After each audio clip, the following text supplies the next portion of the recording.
ونؤمن به ونتوكل عليه ونعوذ بالله من شرور أنفسنا ومن سيئات أعمالنا من يهده الله فلا مضل له ومن يضلل فلا هادي له فلن تجد له وليا مرشدا ونشهد أن لا إله إلا الله وحده لا شريك له وأن محمدا عبده ورسوله الذي أرسله بالحق بشيرا ونذيرا وداعيا إلى الله بإذنه وسراجا منيرا فقد قال الله تعالى في كلامه المجيد وفي فرقانه الحميد أعوذ بالله من الشيطان الرجيم بسم الله الرحمن الرحيم وما أرسلناك إلا رحمة للعالمين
যে মহান রব্বুল আলামিন আমাদেরকে অত্যন্ত ভালোবেসে মহব্বত করে দুনিয়াবি যত প্রকার কাজকর্ম আছে সমস্ত কাজ থেকে ভারী করে আমাকে আপনাকে পবিত্র দিন জুমার নামাজ আদায়ের উদ্দেশ্যে আমাদের সকলকে একত্রিত হয়ে জুমার নামাজের পূর্ব মুহূর্তে আমাকে দু চারটি কথা বলবার জন্য আপনাদেরকে শোনার জন্য তৌফিক দান করেছে। এজন্য আমরা সকলে অন্তরের অন্তরস্থল থেকে এক আওয়াজে উচ্চ কণ্ঠে সকলেই বলছি আলহামদুলিল্লাহ। সম্মানিত উপস্থিতি, সমস্ত প্রশংসা ওই রব্বুল আলামিনের জন্য যিনি আমাদেরকে আল্লাহ রব্বুল আলামিন যত সৃষ্টি করেছেন সমস্ত সৃষ্টির সেরা জীব আশরাফুল মাখলুকাত মানুষ হিসেবে আমাদেরকে সৃষ্টি করেছেন। কি বলেন? মানুষ হিসেবে সৃষ্টি করে ক্ষান্ত হয়ে গিয়েছেন তা নয়, মানুষের মধ্যে কিন্তু বিভিন্ন ধর্ম বিভিন্ন বর্ণের লোক আছে না নাই বলে আল্লাহ রাব্বুল আলামিন পৃথক করে আমাদেরকে পবিত্র ধর্ম সবচাইতে শ্রেষ্ঠ ধর্ম মুসলমান হিসেবে আমাদেরকে এই দুনিয়াতে প্রেরণ করেছে। শুধু তাই নয়, এই মুসলমানদের মধ্যেও কিন্তু আগে অনেক নবী রাসূল আসছেন চলে গেছেন। সব নবীদের সর্দার যিনি আমার নবী আপনার নবী মুহাম্মদুর রাসূলুল্লাহ সাল্লাল্লাহু আলাইহি ওয়াসাল্লাম সেই নবীর উম্মত হিসেবে আমাদেরকে এই দুনিয়াতে প্রেরণ করেছেন। সুবহানাল্লাহ। এটা আমাদের জন্য খুশি খবর না বেজায় খবর। এই নবী উম্মত হওয়ার জন্য একজন নবী আল্লাহ রাব্বুল আলামিনের কাছে সুপারিশ করেছিলেন। বলেন তো সেই নবীর নাম কি? ঈসা আলাইহিস সালাম। তিনি কিন্তু আসমানে আছেন, আসবেন পৃথিবীতে, কিন্তু তিনি নবী হিসেবে আসবেন না। তিনি আমার নবী মুহাম্মদুর রাসূলুল্লাহ সাল্লাল্লাহু আলাইহি ওয়াসাল্লামের উম্মত হিসেবে তার দেওয়া যে কিতাব আল্লাহ রাব্বুল আলামিন যে কিতাব অবতীর্ণ করেছেন মুহাম্মদ সাল্লাল্লাহু আলাইহি ওয়াসাল্লামের পবিত্র কোরআনুল কারীম, এই পবিত্র কোরআনুল কারীমের এই বিষয় নিয়ে তিনি দাওয়াতের কাজ করেছেন। সুবহানাল্লাহ। তাহলে আমরা অটোমেটিক ভাবে জন্মসূত্রে জন্ম হওয়ার পর শুনছি যে আমি মুহাম্মদ সাল্লাল্লাহু আলাইহি ওয়াসাল্লামের উম্মত, তাই কি না বলেন? জন্ম হওয়ার পরে শুনছি আমি মুসলমান, আলহামদুলিল্লাহ। কিন্তু অনেক নবীরাও আল্লাহর কাছে আবদার করেছেন, নবী দোয়া কবুল করে নিয়েছেন, সে নবীর উম্মত হতে পেরে আমরা সবাই খুশি না বেজার? বলেন তো খুশি না বেজার? যদি ওই খুশি, তাহলে এই নবীকে অনুসরণ করুন, এই নবীকে মর্যাদা দেওয়া ভালোবাসা আমাদের দরকার আছে না নাই?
তার মানে আল্লাহ রাসূল সাল্লাল্লাহু আলাইহি ওয়াসাল্লাম একটা উটের দিকে তাদের দিকে বুঝতে পারলেন যে এই উটটা পরিশ্রম বেশি করে নেওয়ার কারণে কান্না করতেছে, বলে ঠিক কিনা?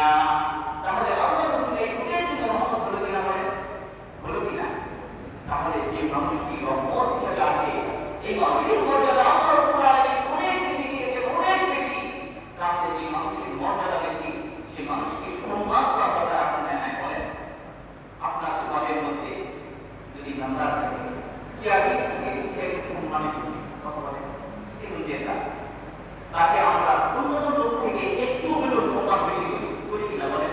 যদি ওই জায়গায় যদি তারা এমপি মহোদয় আসেন, তার থেকে ওনাকে মর্যাদা বেশি দেওয়া হয়তো হয় না বলেন তো? তাহলে তিনি আমাদের সমাজে আসবেন, হয়তো আমাদের জন্য কোন একটা কাজ করে দিতে পারবেন, তাহলে আমাদের রাস্তা খারাপ, এই রাস্তাটা সুন্দর করে দিতে পারে। এই জন্য আমরা তাকে সম্মান করতেছি। তাহলে যে রাসূলকে আল্লাহ রাব্বুল আলামিন শান করেছেন, এই রাসূলের মর্যাদা আরো আরো অনেক গুণ বেশি। ধরে বলতে ঠিক কিনা? আল্লাহ রাব্বুল আলামিন পবিত্র কোরআনুল কারীমের মধ্যে বলেন, কুল ইয়া আইয়ুহান নাবিয়্যু ইন্না আরসালনাকা শাহিদান ওয়া মুবাশশিরান ওয়া নাযীরা ওয়া দা'iyan ইলা আল্লাহি বিইذনিহি ওয়া সিরাজান মুনীরা।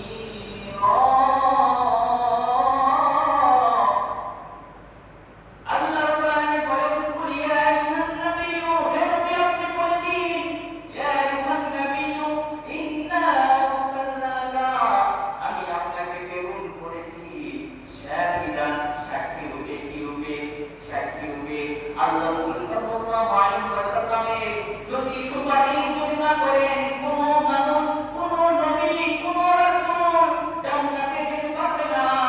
এই সাক্ষী রূপে আল্লাহ রাব্বুল আলামিন আমার নবীকে প্রেরণ করেছেন। বলুন সুবহানাল্লাহ। ওয়া মুবাশশিরান, সুসংবাদ রূপে তাকে প্রেরণ করা হয়েছে।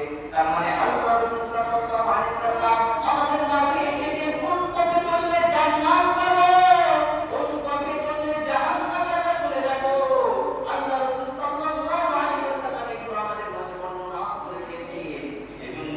আল্লাহ রাসূল সাল্লাল্লাহু আলাইহি ওয়াসাল্লামকে তিনি যেহেতু রহমত, তিনি দুনিয়াতে আসেন আমাদের জন্য ভালো হবে, এমন একটি সময় আল্লাহ রাসূলকে প্রেরণ করা হয়েছে যে সময় দুনিয়া বলতে কিছু ছিল না। আইয়ুবাই জাহালিয়াতের যুগ, মানুষ মানুষকে চিনত না, খুন খারাপি করত। এমন এই সময় আল্লাহ রাসূলকে প্রেরণ করে আল্লাহ রাব্বুল আলামিন বহু মানুষকে হেদায়েতের রাস্তা দেখিয়ে দিয়েছেন। জয় বলুন সুবহানাল্লাহ। তাহলে এই নবী আমাদের জন্য মুবাশশিরান, সুসংবাদ এসেছেন কিনা বলেন? ওয়া নাযীরা, তিনি আমাদেরকে সতর্ক করেছেন। কথা বলেন। ওয়া দা'iয়ান ইলা আল্লাহ বিইذনিহি, এবং তাকে দায়িত্ব দেওয়া হয়েছে বিইذনিহি, আল্লাহ রাব্বুল আলামিনের আদেশে। ওয়া দা'iয়ান ইলা আল্লাহ, তার মানে আল্লাহ রাব্বুল আলামিনের রাস্তার দিকে আহ্বানকারী হিসেবে তাকে প্রেরণ করা হয়েছে। বলুন সুবহানাল্লাহ। ওয়া সিরাজান মুনীরা, এবং তিনি উজ্জ্বল একটা প্রতীক। আল্লাহ রাসূল সাল্লাল্লাহু আলাইহি ওয়াসাল্লামকে যদি কেউ একবার দেখতো, আল্লাহ রাসূল সাল্লাল্লাহু আলাইহি ওয়াসাল্লামের প্রেমে পড়ে যেত। বলুন সুবহানাল্লাহ। তাহলে সেই রাসূলকে আমরা সহজভাবে পেয়ে গেছি, সেই রাসূলকে আমরা জন্মসূত্রে পেয়ে গেছি, সেই রাসূলকে আমরা, আমার যখন জন্ম হয়েছে, আমার দাদার যখন জন্ম হয়েছে, তার পূর্বে থেকে সেই রাসূলকে আমরা রাসূল হিসেবে পাওয়াকে আমরা সকলে খুশি লাগে। যা বলেন তো, যে রাসূলের মর্যাদা নিয়ে যদি আলোচনা করা হয়, ধারাবাহিকভাবে রাসূলের মর্যাদা শেষ হয়ে যায়। রাসূল সাল্লাল্লাহু আলাইহি ওয়াসাল্লাম যে কয়টা স্ত্রী ছিল, রাসূল সাল্লাল্লাহু আলাইহি ওয়াসাল্লাম যখন মারা গেছেন, মারা যাওয়ার পরে কোনো মানুষের জন্য রাসূল সাল্লাল্লাহু আলাইহি ওয়াসাল্লাম যাকে বিবাহ করেছেন তিনি আমাদের মা, তার বিবাহ করা কোনো মানুষের জন্য জায়েজ নেই। কারণ কি? আল্লাহ রাসূল সাল্লাল্লাহু আলাইহি ওয়াসাল্লাম তাকে বিবাহ করেছেন, তিনি আমাদের মা হয়ে গেছেন। এজন্য আল্লাহ রাসূল মারা যাওয়ার পর অনেক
এক প্রকার গুনাহ হচ্ছে সেটা বলছেন যে আপনি এক মাস সততার কারণে আপনার গায়ে ব্রাজিলে যদি গেঞ্জি ওঠে আর্জেন্টিনা যদি গেঞ্জি ওঠে তাহলে নামাজ যখন পড়ছেন তখন আপনার উচিত ছিল যে আমি রাসূলের উম্মত, আমি তো নামাজ পড়ব রাসূলের মতো করে, আমার রাসূল যেভাবে কথা বলছে আমি সেরকম করে কথা বলবো, আমার রাসূল মসজিদ থেকে ওকে কথা বলছে এই কথাটা আমি বলবো। এটা হলো আমার রাসূল সাল্লাল্লাহু আলাইহি ওয়াসাল্লাম কথা বলেন। সম্মানিত উপস্থিতি, এজন্য সেই রাসূলকে ভালোবাসতে হবে, সেই রাসূলকে ভালোবাসার মতো ভালোবাসতে হবে। রাসূল সাল্লাল্লাহু আলাইহি ওয়াসাল্লামকে ভালোবেসেছেন সাহাবায়ে কেরাম, রাসূল সাল্লাল্লাহু আলাইহি ওয়াসাল্লামকে ভালোবেসেছেন তাবেঈন, যারা ভালোবেসেছেন তারা আল্লাহ রাসূলের ভালোবাসার কারণে তারা জান্নাতে হয়ে গেছে। সেটা বলেন ঠিক কিনা? আবু বকর সিদ্দিক রাদিয়াল্লাহু তাআলা আনহু আপনারা নাম শুনেছেন। আবু বকর সিদ্দিক রাদিয়াল্লাহু তাআলা আনহু তিনি কিন্তু প্রথম মুসলমান ছিলেন না। আল্লাহ রাসূল সাল্লাল্লাহু আলাইহি ওয়াসাল্লাম তাকে যখন দাওয়াত দিয়েছেন, দাওয়াত দেওয়ার সঙ্গে সঙ্গে তিনি বলেছেন লা ইলাহা ইল্লাল্লাহু মুহাম্মাদুর রাসূলুল্লাহ। কে সে আবু বকর সিদ্দিক রাদিয়াল্লাহু তাআলা আনহু যখন রাসূল সাল্লাল্লাহু আলাইহি ওয়াসাল্লাম দাওয়াত দিলেন, দাওয়াত কবুল করার পরে যখন রাসূল সাল্লাল্লাহু আলাইহি ওয়াসাল্লাম তায়েফের ময়দানে যখন দাওয়াতের কাজ করতে গিয়ে মার খেলেন, যখন রাসূল সাল্লাল্লাহু আলাইহি ওয়াসাল্লাম হিজরত করলেন, হিজরত করতে চলে গেলেন, যাওয়ার সময় গিয়েছে আবু বকর সিদ্দিক যখন বলেছেন যে আমি তোমাকে নিয়ে আমি হিজরত করব, সেদিন থেকে আবু বকর তার দাবি করার পাশে দাঁড়িয়েছিল। আল্লাহ রাসূল সাল্লাল্লাহু আলাইহি ওয়াসাল্লাম যখন বাড়িতে এসে নক করেছে, সঙ্গে সঙ্গে আবু বকর বলে ইয়া রাসূলুল্লাহ ইয়া হাবিবাল্লাহ আমি উপস্থিত হয়ে আছি। আবু বকর এখানে ইয়া রাসূলুল্লাহ আপনি একটু সম্মানিত ব্যক্তি, আপনি আমার রাসূল, আল্লাহর রাসূল, আপনি যদি এসে বিরক্ত বোধ করেন, আপনি যদি এসে আপনি দাঁড়িয়ে থাকেন তাহলে আপনার সম্মানের কারণে হবে, এই কারণে আমি এখানে দাঁড়িয়ে আছি। আপনি ডাকার সঙ্গে সঙ্গে আপনার ডাকে যে সারা জায়গায় চলে বলেন সুবহানাল্লাহ। সম্মানিত উপস্থিতি, যখন হিজরত করেন পুরা পাহাড় রাসূল সাল্লাল্লাহু আলাইহি ওয়াসাল্লামকে কাঁধে নিয়ে তিনি পাহাড়ের উপর উঠলেন। ওঠার পরে পাহাড়ের গুহার কাছাকাছি যখন চলে গেলেন, আবু বকর সিদ্দিক বললেন ইয়া রাসূলুল্লাহ ইয়া হাবিবাল্লাহ আমি আপনাকে আগে ভিতরে ঢুকতে দেব না, আমি আগে গুহাটি সুন্দর করে পরিষ্কার করার পরে আপনি তারপরে পাহাড়ের ভিতরে প্রবেশ করবেন।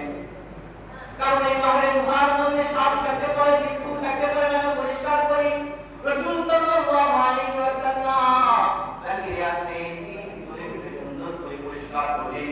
পরিষ্কার করার পরে তিনি দেখতে পেলেন অনেক গর্ত গুহার মধ্যে তিনি কি করবেন, তার মাথায় পাগড়ি ছিল, এই পাগড়িটি টুকরো টুকরো করে কাটলো।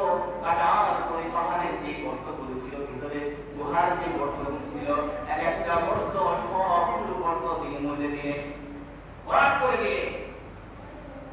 একটা গর্ত ভরাট করবে এরকম কাপড় কাটা কি করবে, তিনি শেষ পর্যন্ত তার পাটা ওই গর্তের মধ্যে দিয়েছে।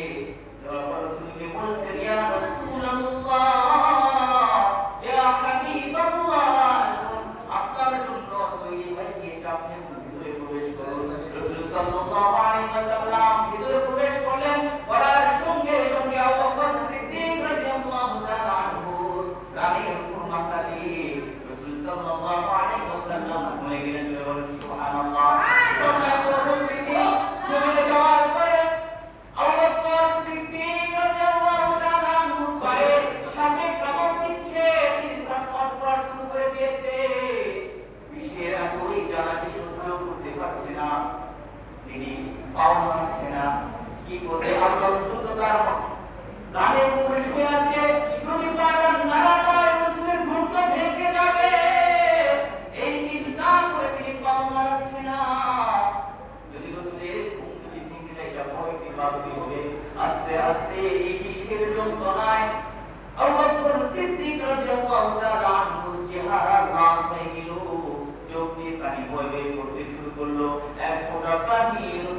দিয়েছে, ওখানে লাগানোর সঙ্গে সঙ্গে বিষ পানি হয়ে গেল। বলে বলেন সুবহানাল্লাহ। আজায় কোন মাখলুকা কিতাবের মধ্যে রেখে সাপকে শাসন করার জন্য সাপকে রাসূল সাল্লাল্লাহু আলাইহি ওয়াসাল্লাম জিজ্ঞাসা করছে, ও সাপ তুমি কিসের জন্য আবু বকর সিদ্দিককে কামড় দিলা? সে বলছে, হুজুর আপনার আসমানি কিতাবে এক জায়গায় জ্বর চলতেছিল, আমি সেই পাশে যাইতেছিলাম, এমন সময় একটা সংবাদ পেলাম 100 বছর পরে একজন নবী আসবে, সেই নবী হিজরত করে এই কোরআন মধ্যে আসবে। ইয়া রাসূলুল্লাহ বিশ্বাস করে আমি 100 বছর থেকে এই কোরআন মধ্যে অপেক্ষা করছি, আমি আপনাকে এক নজর দেখবো বলে। ইয়া রাসূলুল্লাহ ইয়া হাবিবাল্লাহ এই জন্য আমি অনেক দরজা করে রেখেছি, যেই দরজা দিয়ে আপনাকে দেখতে সুবিধা হবে ওই দরজা দিয়ে আমি আপনার চেহারা মুবারক দেখবো। আল্লাহু আকবার। আবু বকর সিদ্দিক রাদিয়াল্লাহু তাআলা আনহু সে তো সব করতে হুকুম করে দিয়েছে, কিন্তু একটি মাত্র গর্ত আর খোলা রেখেছে, তার পা দিয়ে রেখেছে। এই আবু বকর এই কাজটি করলো কেন? এই কারণে আমি তার সামনে সাপ তার পায়ের মধ্যে কামড় দিয়েছি, আমি আমার পেটের জ্বালা ইষ্টের জ্বালা থামাইতে পারি না। ইয়া রাসূলুল্লাহ আমাকে যদি সুন্দর করে যদি দেখতে দিত আমি তাহলে কিছুই বলতাম না। বলুন সুবহানাল্লাহ। সেই রাসূল সাল্লাল্লাহু আলাইহি ওয়াসাল্লামকে ভালোবাসার কারণে, মহব্বতের কারণে সাত বন্ধু রাসূল সাল্লাল্লাহু আলাইহি ওয়াসাল্লামকে চিনল, কিন্তু আমি আপনি মানুষ হয়ে সেই রাসূল সাল্লাল্লাহু আলাইহি ওয়াসাল্লামকে চিনতে পারছি না। আমি এক ওয়াক্ত নামাজ পড়ি না, আরেক ওয়াক্ত পড়ি না, আমি জুমার নামাজ পড়ি না, 10 ওয়াক্ত নামাজ পড়ি না, রোজা রাখি, যে কথা আদায় করি না, এরকম আছে না? শোনার উপস্থিতি একটি ঘটনা বলি আপনাদের, শেষ করে দিচ্ছি। বুঝার মতো একটা ঘটনা। কুমিল্লা শহরে একটা পাগল ছিল, সেই পাগলের নাম হলো মাস্তা পাগল। কি পাগল বলেন তো? মাস্তা পাগল। এই মাস্তা পাগলের কাজই হলো সে শুধু পিঠের মধ্যে একটা বস্তা রাখতো, এই বস্তার মধ্যে সে পটল করে করে রাখতো, প্লাস্টিকের বোতলগুলো আছে, করে করে বস্তার মধ্যে রাখে। আপনি দাঁড়ায় পানি খাচ্ছেন, বোতলে করে সে দাঁড়ায় থাকে, এই পাগল খাবি না? না খাবো না, বোতলটা দাঁড়ায় না, খায় না, তাহলে বোতল। ওই কাজই হলো একটা বোতল তুলানো। এখন মানুষ সকলে এত বিরক্ত হয়ে গেছে, হাই এই পাগলের মুখের দিকে তাকিয়ে থাকে, সারা জীবন সারা দিনে বোতলই কুড়ায়, এর সবাই তো আর থাকা যায় না। লোকজন সকলে চিন্তায় পড়ে গেল, কি করা যায়? তখন কিছু লোক তাকে 5 কোটি গাড়ি বলছে, এই পাগল শোন, এখানে যে যত বোতল দেখছি, এখানে এত বোতল আছে, তার থেকে বেশি বোতল আছে ঢাকা শহরে, তুই ঢাকা চলে যাও। পাগল দেখ না, তখন পাগল আস্তে আস্তে 1 বার 2 বার করে করে ঠিক আছে তাই তারা সকালে ঢাকা থেকে চলে যাও। সকালে রওনা দিছে, হাঁটতে হাঁটতে হাঁটতে হাঁটতে সারাদিন হাঁটছে, হাঁটার পরে এক জায়গায় যায় সেই পাগলটা ক্লান্ত হয়ে গেছে, কোথায় একটু বসছে, বসার পরে চিন্তা করছে এত করে আসলাম একবার চাল করা লাগবে। এই চিন্তা করে পাগল আবার ওখান থেকে কুমিল্লা থেকে রওনা দিছে। সকাল হয়ে গেছে, সারা রাত হাঁটার পরে আবার কুমিল্লা শহরে পাগল লাগে। আমি সকলে এখন চিন্তা করি পাগল সকালবেলা আবার হাজির হয়ে গেল, একটু না মাথায় নাম ঢাকা শহরে, জিজ্ঞেস করে কে পাগল তুই না সকালে চলে গেলি, আবার কিভাবে এখানে আসলি? তখন পাগল বলতেছে, না শোনে আমি তো গিয়েছি যেখানে তুমি ক্লান্ত হয়ে গেছি, ওখানে আমি একটা দাঁত দিয়ে আসছি। কি দিয়ে আসছি বলেন তো? এই পর্যন্ত গেছে, ওখানে একটা দাঁত দিয়ে আসছে, দাঁত দিয়ে আবার কুমিল্লাতে চলে আসছে। আপনারাই বলুন তো, এই পাগল যদি এইরকম ভাবে যদি ঢাকা যদি যাওয়ার চেষ্টা করে, সারা জীবন যদি যাওয়ার চেষ্টা করে, ঢাকা যাবে আমার আপনার অবস্থা থেকে মিলে দিত। আমি আপনি এখন তো নামাজ পড়ছি, রোজা রাখছি না, রোজা আদায় করছি, মানুষের সাথে ভালো ব্যবহার করি না, জুমার নামাজ আদায় করি, 10 ওয়াক্ত নামাজ পড়ি না, আপনার আমার জিন্দেগির হিসাব মিলান তো একবার। আপনি আমি কি জান্নাতে আমার এই হিসাব মিলালে জান্নাতের পক্ষ থেকে বুঝতে পারবো? কখনো উপস্থিতি। এই জন্যই পায়ে হাত দিয়ে বলি রাসূল সাল্লাল্লাহু আলাইহি ওয়াসাল্লাম উম্মত হিসেবে আমরা দাবি করি কি এই রাসূল সাল্লাল্লাহু আলাইহি ওয়াসাল্লাম কি করে ভালোবাসলে আমরা প্রেমিক হতে পারবো, এটাও আমরা বুঝি না। আমাদের ভিতরে উত্তরটা মরে গিয়েছে। এজন্যই বলবো আপনাদের এই মসজিদ অর্থ এলাকার মধ্যে সবচাইতে একটি প্রেমিক মসজিদ। কি বলেন? এখানে কোরআনের যে গান আপনারা করেন এটা সব মসজিদে কিন্তু নেয়, আসলে বলেন আছে অন্য সিস্টেমে, এই সিস্টেমে কিন্তু নেয়। এই জন্য বলবো আপনারা যারা আছেন এই কোরআন শিক্ষা করে আমাদের প্রয়োজন আছেন নাই বলেন, আর এই কোরআন যখনই করবেন আপনার মধ্যে নতুন লোক আসবে। এই জন্য বলবো আপনারা যারা বৃদ্ধরা আছেন, ছেলেমেয়ে যারা আছেন, যুবক ভাইরা যারা আছেন, আসুন আমরা একসঙ্গে কোরআন আপনি কিভাবে করতে চান, কত সুন্দর করতে চান, আসুন আমাদের কাছে আসুন। আমরা তিনটা হুজুর আছে, আপনাদের 24 ঘন্টা সার্ভিস দেওয়ার জন্য ইনশাআল্লাহ আপনাদেরকে সুন্দরভাবে সুস্থভাবে যেভাবে কোরআন শিখালে আপনারা শিখবেন ওইরকম ভাবে করবেন ইনশাআল্লাহ। আর যারা মা বোনেরা আছেন তারাও আপনারা দাওয়াত দিবেন যে এখানে কোরআন শিখে ফ্রি সার্ভিস আপনারা দাওয়াত দিবেন যেন এই কোরআনের মহত্তা যেন যে উসিলাই করে যেরকম উদ্দেশ্য করে এই কোর্সটা করা হয়েছে সেরকম করে যেন আমরা কোরআনের দাওয়াতের কাজ করতে পারি। আর এটা করার জন্য আপনাদের সকলের দরকার। আমি আগে হুজুর পারবো না, তিন হুজুর মিলে করা সম্ভব না, যদি আপনারা যদি এটা না করেন। এই জন্য বলবো আমরা যখন যার কাছে যাবো সময় থাকে আপনাকে একটু করে সময় দিবেন ইনশাআল্লাহ। এই দাঁড়িয়ে মানুষের মধ্যে কোন একজন মানুষ কোন একজন মান কোন কোরআন শিক্ষা না শিখে থাকতে পারবে ইনশাআল্লাহ, কিন্তু আপনারা যদি একটু আমাদের খেয়াল করেন। সর্বশেষ কথা, আপনারা সকলেই নামাজ পড়ে রোজা রাখে কোরআন শিখে আল্লাহ রাব্বুল আলামিন তাহলেই আমাদের কামিয়াবির রাস্তা জান্নাতের রাস্তা। এই বলে আমার বক্তব্য শেষ করছি। আরেকটা বিষয় সর্বশেষ, আপনারা হয়তো আমাকে অনেকে চিনেন বা অনেকে চিনেন না। সর্বশেষ আমার পরিচয়টা হলো আমি হাফিজ মাওলানা মুফতি আফজাল আলী। আমার বাসা নওগাঁ জেলা। আমি পড়াশোনা করছি চট্টগ্রাম, ঢাকা থেকে। মৌলানা মুফতি শেষ করছি, হাফিজ শেষ করছি নওগাঁ থেকে। আর বাকি আমি মাস্টার্স এখন পড়াশোনা আছে। আর অভিজ্ঞতা আপনাদের এলাকায় আপনারা চিনে বাংলাদেশ মিলিটারি একাডেমি পাবনা নববাড়ি ঘাট, এই মিলিটারি একাডেমি মসজিদে 4 বছর ছিল। তারপরে দিকে দেওয়ার উদ্দেশ্যে আমরা বের হয়ে আপনাদের মহল্লা কি আমাকে দেখছেন এর সামনে একটা মহল্লা আছে, কোর্ট আছে, কোর্টের ভিতরে মসজিদ আছে, 2 বছর কিন্তু আগে বছর ওখানে আছে। তারপরেও আল্লাহ রাব্বুল আলামিন শিক্ষিতের বাকি বিভিন্ন জায়গায় দাওয়াতের কাজ করা হয়, ওয়াজ মাহফিল করি। আপনারা দোয়া করবেন যেন এই কোরআনের এই কাজগুলো যেন আমি বেশি বেশি করে করতে পারি। আপনাদের ভালোবাসা, আপনাদের মহব্বত দিয়ে যেন এই কাজগুলো আরো বেশি বেশি করতে পারি। আল্লাহ রাব্বুল আলামিন আমাকে আপনাকে যা কিছু আলোচনা করলাম সর্বপ্রথম আমাকে আমল করা তৌফিক দান করুন, তারপর আপনাদের করা তৌফিক দান করুন। আলহামদুলিল্লাহ রাব্বিল আলামিন।